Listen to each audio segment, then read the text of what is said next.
संत वाणी में आज संत धर्मदास का एक पद लेने जा रहे हैं। संत धर्मदास का जन्म 1423 ईस्वी में हुआ और 1543 ईस्वी तक भारतवर्ष की, खास करके उत्तर प्रदेश और उसमें भी वाराणसी की धरती पर धर्मदास अपना गीत गाते रहे। कहते हैं धर्मदास, चलहु आपने देश पुरुष बल लई, पुरुष बल जोर लई। कहते हैं धर्मदास कि अपने देश जाना है, तो क्या वो परदेश में रह रहे थे? किस देश की बात कर रहे हैं? जो बाहर का संसार है इसको वे परदेश कह रहे हैं, और अपना देश जो आत्मा का देश है, जहाँ आत्मा का वास है, उसको वे अपना देश कह रहे हैं। कहते हैं चलहु आपने देश। हर साधक को प्रयास करना चाहिए कि वो अपने आत्म स्थान में, अपनी आत्मा के देश में वो जाए, क्योंकि वहाँ शांति है, वहाँ स्थिरता है, वहाँ आनंद है, वहाँ प्रेम है। चलहु आपने देश, इस बात को धर्मदास अन्यत्र कह रहे हैं। वाही देश की बतिया रे लावे संत सुजान। उस देश को के बारे में कौन जानता है? कहते कोई संत जानता है कि वह आत्मदेश, वह आत्म प्रदेश, वह आत्मलोक कहाँ पर है। उन संतन के चरण पखारो तन मन करो कुर्बान।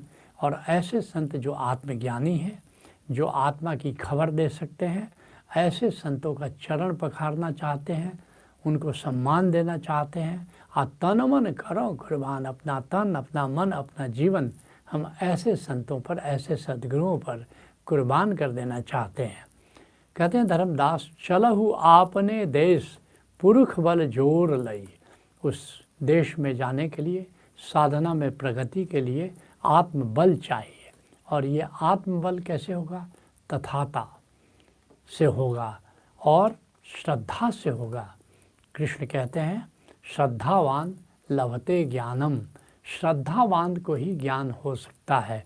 तो सद्गुरु पर, परमात्मा पर एक श्रद्धा होनी चाहिए, भक्ति होनी चाहिए। इससे क्या होगा? इससे आत्मबल पैदा होता है, आत्मबल से साधना होती है। इसके लिए गुरु अर्जुन देव जी कहते हैं, प्रभु जी तू मेरे प्राण आधारे। कहते हे गोविंद, तू मेरे प्राणों का आधार है, तू मेरी ओट, अब बल बुद्ध धन तुम ही मेरे सहारे हो, तुम ही मेरे बल हो, तुम ही मेरी बुद्धि हो, तुम ही मेरे धन हो, अब तुम ही मेरे परिवार और तुम ही मेरे कुटुंब हो। कहते हैं धर्मदास, लांघो अवघट घाट। आत्म प्रदेश में जाने के लिए यात्रा में क्या मिलेगा? सबसे पहले अवघट घाट मिलेगा। अवघट घाट क्या होता है? ये जो अंतर जगत है, जो बाहर के जगत का प्रतिबिंब है, अर्थात भावों का जगत, ये विचारों का जगत, ये रास्ते में पार करना पड़ेगा। ये बड़ा दुर्गम है। ये जो अंतर जगत है, भावों का, विचारों का जो जगत है, इसको पार करना बड़ा कठिन काम है। तो इसको पार करना होगा। कैसे पार करना होगा? दृष्टा होकर के, उन विचारों के प्रति, उन भावों के प्रति, काम, क्रोध, लोभ, मोह, ईर्ष्या, द्वेष, इनके प्रति तुम्हें जागना होगा। जिसके लिए बिहार के दरिया साहब कहते हैं, मन के उक्ति काम ना आवे, उल्टा पलटा जोड़े। ये मन से केवल समझने की कोशिश करो, प्रज्ञा के तल पर उस अवघट घाट को पार करने की कोशिश करो, अंतर जगत से गुजरने की कोशिश करो। तो ये बड़ा मुश्किल मामला है। मन के उक्ति काम ना आवे, उल्टा पलटा जोड़े। और फिर उल्टा पलटा काम करोगे। बिनु कनि हरिये नाव चलावे अवघट लेके बोरे।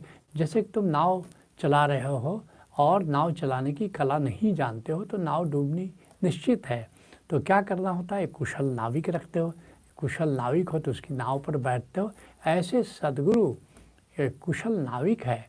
जब सद्गुरु की नाव पर बैठते हो तो वो तुम्हें बताता है कि अवघट घाट को, इस अंतर जगत के घाट को कैसे तुम पार करोगे। कहते हैं धर्मदास, लांघो अवघट घाट कमल छवि छा जाई। कैसे पता चलेगा कि तुम अपने देश में आ गए हो, आत्मा के प्रदेश में, आत्मा की भूमि पर आ गए हो? कैसे पता चलेगा? सभी संत कहते हैं वहाँ सहस्त्र दल कमल खिला हुआ है, हजारों पंखुड़ियाँ हैं उस कमल की। आत्मकण जहाँ पर दिखने लगता है, जहाँ नूर दिखने लगता है, जहाँ पर नाद गूंजने लगता है, वहाँ जाकर के तुमको लगने लगता है कि हम अपनी आत्मा की भूमि पर आ गए हैं। जिसके लिए सूरदास कहते हैं मुरली धुन गाजा, वहाँ पर मुरली बज रही है, मुरली की धुन हो रही है, बांसुरी बज रही है, अनाहत नाद की ओर संकेत कर रहे हैं। और सूर सुरति सर साजा, और सूरदास कहते हैं कि वहाँ पर एक सरोवर है और उस सरोवर में फूल खिला हुआ है। निरखत कंवल नैन नभ ऊपर, और ऊपर की ओर जब दृष्टि बंद आँखों से जब ऊपर की ओर दृष्टि करोगे तो वहाँ पर वो दिखाई पड़ना शुरू होता है। और शब्द अनाहत गाजा, और अनाहत नाद का की धुन हो रही है वहाँ पर। इससे तुम समझ जाओगे कि अब हम आत्मा की भूमि पर आ गए हैं। कहते हैं धर्मदास गगन गुफा के घाट निरंजन भेटिए, और इस तरह अंतर जगत को पार करके वहाँ गगन गुफा किसको करें? अंतर आकाश को। जैसा बाहर का आकाश है वैसे ही बंद आँखों से देख सकते हो कि भीतर भी वैसा ही आकाश है, उसको अंतर आकाश कहते हैं। और वहाँ पर जाओ, निरंजन भेटिए, वहाँ रंगीन आत्मा का दर्शन, रंगहीन आत्मा का दर्शन होगा, बिल्कुल रंगहीन। माना कि जो हमारा मन का प्रिज्म है उससे जब हमारी चेतना गुजरती है तो 7 भागों में बट जाता है, 7 रंगों में। जैसे बाहर का देखोगे इंद्रधनुष, जो सूरज का प्रकाश आता है तो 7 रंगों में बट जाता है, 7 रंग दिखाई देते हैं।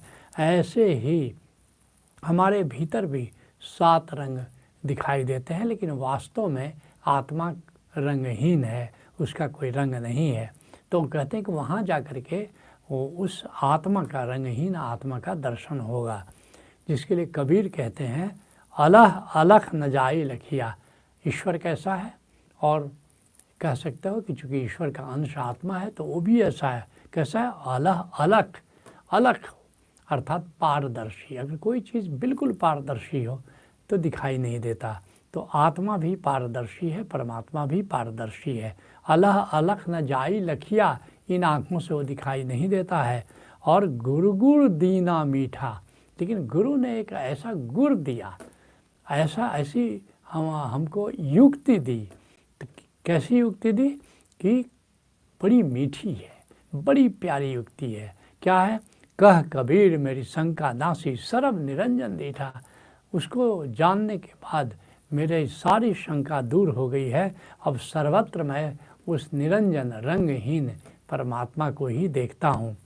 कहते हैं धर्मदास चिन्हो कलसा जाई, अब वहाँ पर जा कर के उस कलसा कहते हैं घड़े को, उस घटाकाश को देखो, उस निराकार को देखना शुरू करो, उस निराकार के प्रति जागना शुरू करो, यही ध्यान है। और अगम तह गम किए, और देखते रहे देखते रहे देखते रहे तो एक दिन अगम लोक वहाँ प्रकट होगा, जहाँ अगम है। क्या अगम है? निरंकार। वहाँ पर बुद्ध, अगम किसको कहते हैं? जो तुम बुद्धि से जहाँ नहीं जा सकते, जो बुद्धि गम में नहीं है, वो अगम है। वहाँ पर इस तरह निरंकार से तुम्हारी मुलाकात होगी। कहते हैं चिन्हो कलसा जाई अगम तह गम किए, उस अगम के बारे में तुमको ज्ञान होता है, अनुभव होता है।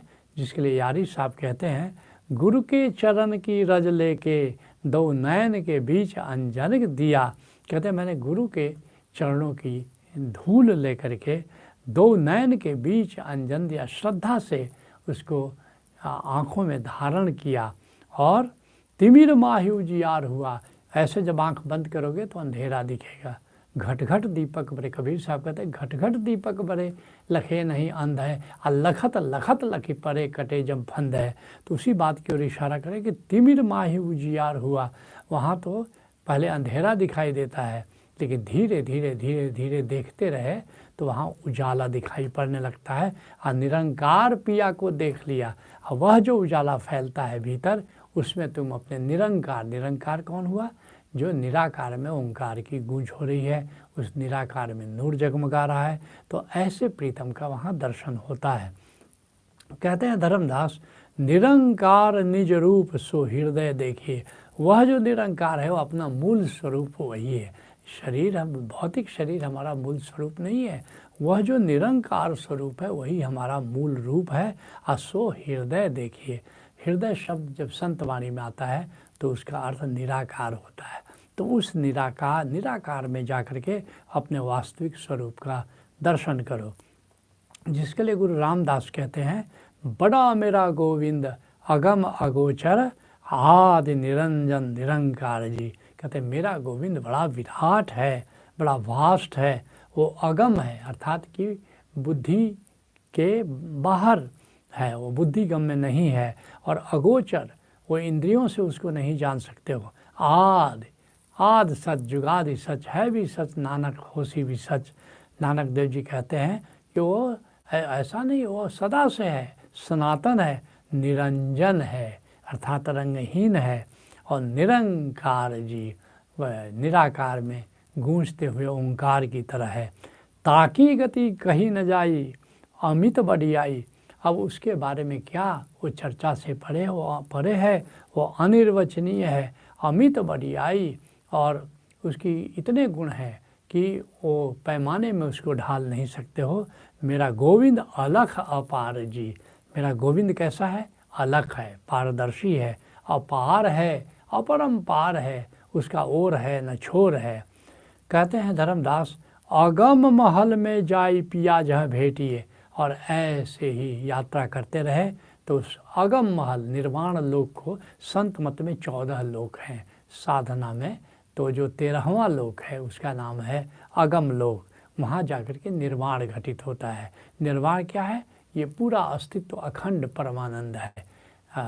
यहाँ मैं और तू जैसी कोई चीज़ नहीं है, यह और वह जैसी कोई चीज़ नहीं है, उसको अगम लोक या निर्वाण लोक कहते हैं।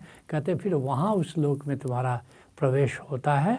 और फिर कहते हैं कि अगम महल में जाई पिया जहाँ भेटिए, और वहाँ पर परमानंद प्रीतम का दर्शन होता है।